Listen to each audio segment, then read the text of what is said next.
Hi. How's it going? How's your day? Good. I'm glad. See, if I seem a little agitated, a little miffed in this video, that's only because I just spent the last 45 minutes recording it and sat down to edit only to realize my mic was on the wrong input.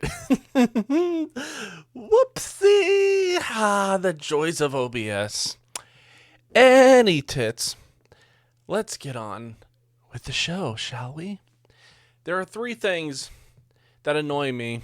They are thus presented in no particular order. I don't understand our obsessive need to heap unending amounts of praise and admiration on certain groups. There are many that fall into this category, but I think the biggest one, at least in the United States, is the military. Now, before I get some inbred redneck sister fucking hillbilly lighting his keyboard on fire from the amount of speed that he's using to call me a fucking liberal, woke, democratic cuck, let me state a few things. My nephew is currently serving overseas as we speak. My brother-in-law served multiple tours over in Iraq and Afghanistan. My sister's father was a radio man in Vietnam, and my grandfather served on the Essex in World War II.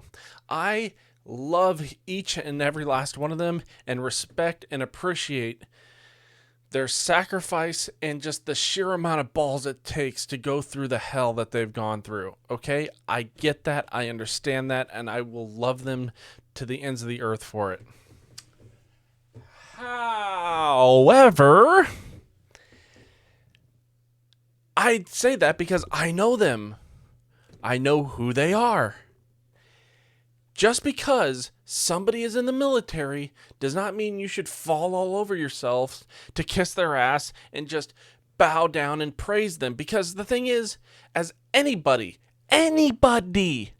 will tell you who's been in the military, there are some really scumbag piece of crap people in the military.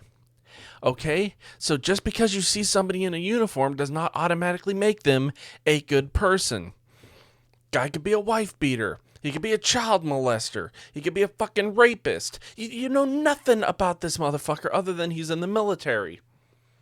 So, just because he's in the military does not mean he's automatically wanting to praise him. While we're on the subject, should I heap as much praise and admiration to a guy who had a cushy desk job, who never left the States, never got deployed, as I do to a guy who was dodging sniper bullets in fucking Baghdad and had to crawl through a puddle of goo that used to be his best friend's head in order to pull another friend out of the line of fire, only to get his legs blown off by an IED on the way back to base, and now his head's all fucked up?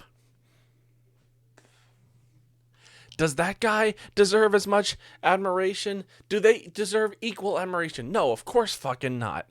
Nobody in their right mind is going to say you should respect and praise somebody who sat at a desk for 4 years as somebody who literally fucking dodged bullets every day for a living.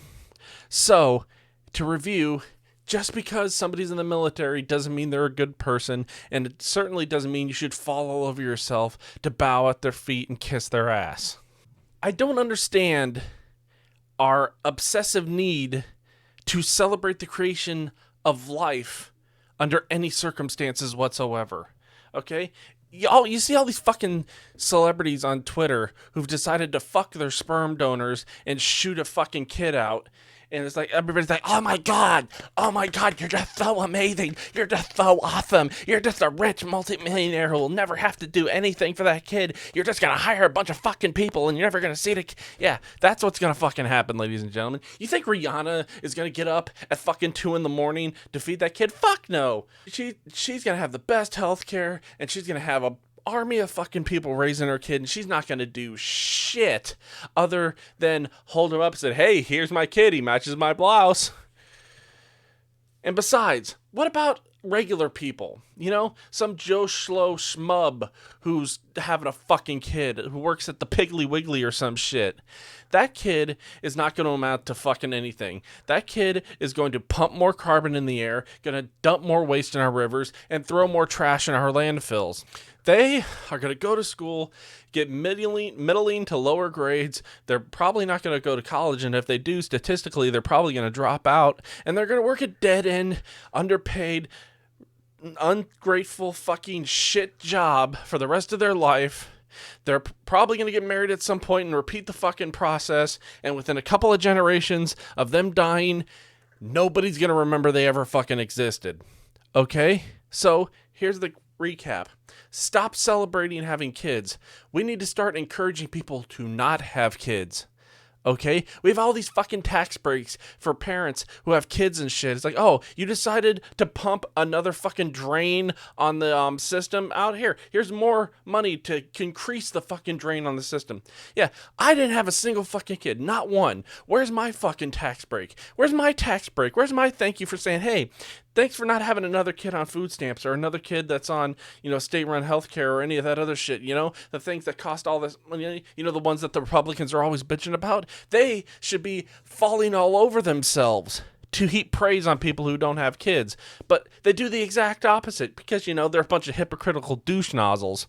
I am sick and tired of people thinking that the fucking founding fathers were in the same club as the 12 apostles, okay? They weren't. They weren't exactly anti-religious, but they were far from fucking religious, okay? In fact, if the founding fathers ran today for political office on the beliefs they held back then, nobody, and I mean nobody on the right, would even think of voting for them. Here are a few quotes from some of our founding fathers, and I'm not going to pretend like I'm not reading this. I got my phone. I'm going to read it off my phone here, okay? I'm lazy. You don't like it? Go watch PewDiePie or some shit. Lighthouses are more useful than churches. Benjamin Franklin. This would be the best of all worlds if there were no religion in it. John Adams. Christianity is the most perverted system that ever shown man. Thomas Jefferson. Now, I'm going to read you an article, because I was researching this, that thing that Fox News doesn't do. And I found a perfect article in the Dakota Student. I think the guy's name was John Rouser. I'll put a link in the description. It's a short but actually poignant article. And if you want to read it yourself, fine. But if not, I'm about to read it. There are so many who will claim that America was founded as a Christian nation or was founded on Christian values. This is demonstrably false. The founding fathers, while some may have been raised Christian, were mostly deists. Some of them did not have a very high view of organized religion in general or Christianity specifically. Most of them rejected the virgin birth, the divinity of Jesus, and other tenets of Christianity, making them non-religious by definition. The interesting thing about the founding fathers is that despite how many conservatives revere them, it would be impossible for them to be elected today given how strongly they supported the separation of church and state, even more so than most of the militant atheists today. George Washington was officially an Anglican, yet his actions reflect someone who was more of a deist since he wasn't an active participant in any church rituals, most commonly communion. John Adams, a Unitarian, rejected the Trinity and the divinity of Christ as he found these concepts to be incomprehensible. When a devout Christian by the name of Major Green tried to claim that some theology was just too complex for humans to understand, Adams replied, "Thus mystery is made a convenient cover for absurdity." Basically meaning you're full of shit, and whenever you can't explain something, Jesus did it. Thomas Jefferson once cut out all of the miracles and supernatural parts of the Bible, leaving behind only the teachings of Jesus. It was a book he wrote called The Faith and Moral Teachings of Jesus of Nazareth. Took the Bible and took all of Jesus' claims to divinity, took all of his miracles out, and just published a book. He said the day will come when the mythical generation of Jesus by the Supreme Being as his father in the womb of a virgin will be classed with the fable of generation of Minerva in the brain of Jupiter. He also famously coined the phrase wall of separation when talking about the separation of church and state. James Madison also was an Anglican, yet, like Washington, his behavior seemed more in line with a deist. He opposed government-paid chaplains in Congress and the military, as well as the government-issued prayer proclamations. As president, he vetoed legislation granting federal land to a church and a plan to have a church in Washington care for the poor through a largely symbolic charter, citing the First Amendment both times. Thomas Paine once called the God of the Old Testament wicked and claimed the entire Bible was, quote, the pretend word of God. He wrote a book called The Age of Reason, in which he attacked organized religion in general and Christianity in particular as being irrational. Benjamin Franklin also was religious, but he said this about religion in general. When a religion is good, I conceive that it will support itself. When it does not support itself, and God does not take care to support it, so that its professors call for the help of civil authority, then it's a sign, I apprehend, of being a bad one. He's basically saying that if someone felt they needed to have the government support their religion by, say, having displays of their religious materials on federal property, then their religion must not have been that great in the first place. This nation was not founded by people who believed in the Bible as being literally true or in the Christian religion, but in people who thought that everyone should be completely free to have whatever religion they choose. Not only that, but some of the founding fathers were not fans of most forms of organized religion, especially Christianity, as they viewed them as establishments that were perpetrating myths rather than reason. It is interesting listening to the complaints of religious right as they attempt to claim on one hand that they're being persecuted, yet on the other hand ask why it should be okay for the government to support their particular religion over others, say by having the 10 Commandments in a courthouse. They claim they have the majority, therefore it's okay. Which is it? Are you the persecuted minority or the majority that deserves preferential treatment? The Founding Fathers wrote that the Constitution that you love so much would say that you don't have deferential or preferential treatment.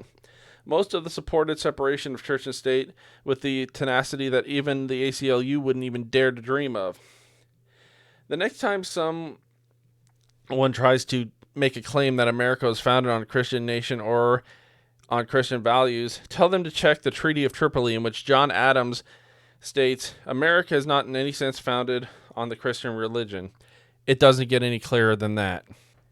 And they're absolutely right, not to mention a few years later he would then replace Washington as president.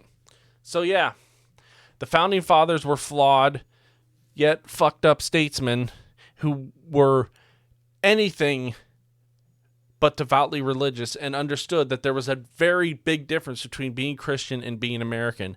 So stop lionizing these guys every time somebody dares to point out some of the fucked up things the United States government has done. Okay? Okay, good. So if you've watched the video this far, then hey, thank you very much. If you liked it, hit that stupid like button. If you didn't like it, tell me to fuck off so I can ignore you. If you really liked it, check the link below. It has links to my Patreon and my PayPal. Want to throw me a buck or two? I would be eternally grateful. Help me tell my boss to go fuck himself. I would be ecstatic. But hey, thank you everybody so much for watching. And have yourself a good one.